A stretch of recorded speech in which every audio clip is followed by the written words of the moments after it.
Programme में एक बार फिर खुशामदीद नाज़रीन। मुल्क में जो सियासी सूरत हाल है उस हवाले से गुफ्तगू आपने सुनी। अब जो क्लाइमेट चेंज का एक अहम मामला है उस हवाले से हम गुफ्तगू करेंगे। और डॉन मीडिया ग्रुप की जानिब से ब्रीथ पाकिस्तान के तहत जो एयर पोल्यूशन के हवाले से कॉन्फ्रेंस के इनकाद का ऐलान किया गया है जो कमिंग मंथ में होगी, और इसी के साथ साथ उस कॉन्फ्रेंस में अहम शख्सियात जो हैं वो खिताब भी करेंगी और अपनी तजावीज़ भी सामने रखेंगी। एक अहम मामला है। अब ज़ैनब नईम साहिबा हमारे साथ मौजूद हैं, उनसे हम गुफ्तगू करेंगे। ज़ैनब साहिबा, बहुत शुक्रिया वक्त निकालने का। सबसे पहले तो मैं ये जानना चाहूँगा कि क्लाइमेट चेंज के हवाले से ख़ास तौर पर जो एयर पोल्यूशन के हवाले से डॉन मीडिया ग्रुप की जानिब से एक कॉन्फ्रेंस का ऐलान किया गया है, ये किस हद तक आप समझती हैं कि मौजूदा हालात के तनाजुर में एक अहम फ़ैसला है?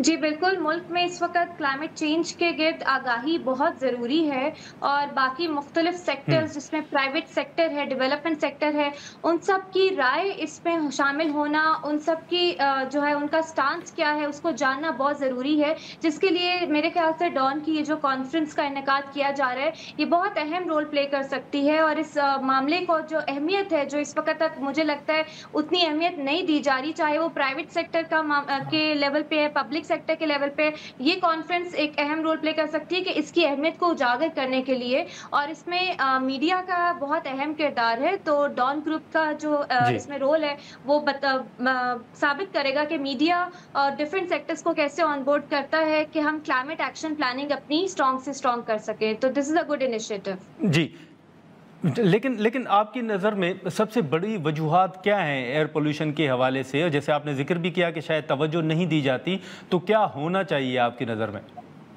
देखिए, मैं पहले इसको थोड़ा साइंस से कनेक्ट करूंगी क्योंकि साइंस और पॉलिसी में गैप्स की वजह से हमारी अंडरस्टैंडिंग कम है। आप इस चीज को ऐसे समझें जैसे वाटर शेड होता है, इसी तरह से एक एयर शेड होता है। तकरीबन ये जो इंडो गैंगेटिक प्लेन है या इंडियन पंजाब और पाकिस्तानी पंजाब है, ये तकरीबन 5 से 7 लाख स्क्वायर किलोमीटर का इलाका है जिसको हम एयर शेड कहते हैं। यहाँ पे यहाँ के मौसम और हवा की वजह से जो प्रैक्टिसेस होती हैं इंडस्ट्री की, क्रॉप बर्निंग या ये जो फुजला जलाया जाता है एग्रीकल्चर सेक्टर का, इसके अलावा कंस्ट्रक्शन इंडस्ट्री और जो गाड़ियों के धुएं हैं, वो यहाँ पे आबो हवा ऐसी है कि हल्का सा मौसम जब ठंडा होता है तो ठंडी हवा की लेयर यहाँ पे पोल्यूटेंट्स को अपने अंदर ट्रैप कर लेती है, जिसकी वजह से यहाँ पे स्मॉग का मसला शुरू हो जाता है। तो ये पूरा एयर शेड इसके मद में आ जाता है। ये नासा के सैटेलाइट डेटा ने साबित किया हुआ है इस एयर शेड में पोल्यूटेंट्स की मूवमेंट। इसीलिए जहाँ हमारी अपनी एक्टिविटीज एयर पोल्यूशन कॉज करती है, वहाँ ट्रांस बाउंड्री फैक्टर भी इस वजह से बहुत अहमियत का हामिल है कि उसकी वजह से भी यहाँ की पोल्यूशन और वहाँ की पोल्यूशन जो है इस मसले को बढ़ाती है। तो ये एयर शेड की वजह से एयर पोल्यूशन में हम यहाँ पंजाब साइड पे ज्यादा देखते हैं। फिर इसमें अगर आप कंट्रीब्यूशन की बात करें, कौन से सेक्टर्स, जैसे मैंने जिक्र किया एग्रीकल्चर में क्रॉप बर्निंग, हमारी गाड़ियों, पुरानी गाड़ियों का धुआं, व्हीकुलर एमिशन, इंडस्ट्री के जो धुआं है खासतौर पे इंडियन साइड से, फिर कंस्ट्रक्शन एक्टिविटीज, जब आपका स्मॉग सीजन होता है तो जो डस्ट पार्टिकल्स होते हैं वो भी बहुत ज्यादा इसमें अफेक्ट करते हैं। तो इसमें पार्टिकुलेट मैटर 2.5 जिसका साइज होता है वो बहुत ज्यादा फैलना लेकिन ज़ैनब साहबा, माजरत आपकी बात काट रहा हूँ, ये जिन चीज़ों का आप जिक्र कर रही हैं, गाड़ियाँ हो गई, फसल जलाना, ये चीज़ें आप नहीं समझती कि ये वो चीज़ें हैं जिन पर काम अगर किया जाए तो मुमकिन है इस मसले पर काबू पाना?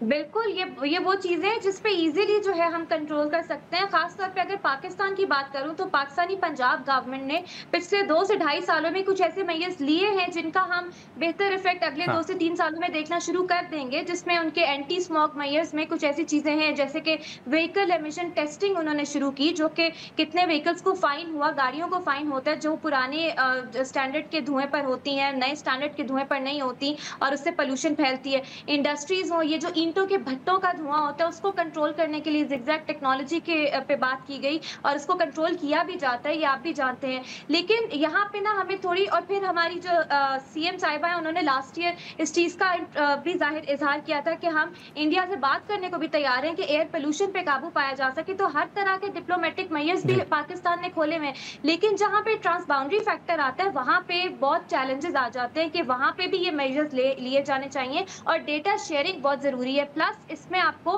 होलिस्टिक प्लानिंग चाहिए। मिसाल के तौर पे आपको अपने ग्रीन ज़ोन बढ़ाने होते हैं, ग्रीन बफर ज़ोन्स यानी जंगलात बढ़ाने होते हैं ताकि हवा को साफ रखा जा सके। इसके साथ-साथ आपको ये भी देखना होता है कि जो कंस्ट्रक्शन एक्टिविटी है, स्मॉग के सीज़न शुरू होने से पहले उसको थोड़ा-सा लिमिट कर दिया जाए ताकि वो डस्ट पार्टिकल्स इतनी वो ना फैला सके। और इंडस्ट्रियल एमिशंस को भी आप पोल्यूटर पे प्रिंसिपल लगाते हैं कि पोल्यूशन जहाँ इंडस्ट्री से ज़्यादा हो रही है, उनको फाइन किया जाए और उनकी पोल्यूशन कंट्रोल की जाए मुख्तलिफ एक्टिविटीज़ के ज़रिए। तो ये सारे स्मॉग से पहले वाले मेजर्स हैं, अगर ये ले लिए जाते हैं तो आपको बिल्कुल इसमें कमी जो है आप देख सकते हैं अगले कुछ सालों में। चलें, ठीक है ज़ैनब साहिबा, बहुत शुक्रिया आपका। ज़ैनब नईम साहिबा की गुफ्तगू आपने सुनी, और इस वक्त जो मुल्क को क्लाइमेट चेंज के हवाले से जितने चैलेंजेस हैं जिनका ज़िक्र भी होता है, और साथ ही साथ जो एयर पोल्यूशन के हवाले से जैसे हमने ज़िक्र किया कि बहुत से ऐसे इक़दाम हैं जिस पर पंजाब हुकूमत भी काम कर रही है, और बाकी जो नुकात सामने आते हैं, जो तजावीज़ सामने आती हैं, अगर उन पर काम किया जाए तो एयर पोल्यूशन का जो एक चैलेंज है उस पर भी काबू पाया जा सकता है। आज के प्रोग्राम में इतना ही, इजाज़त दीजिए, अल्लाह हाफ़िज़।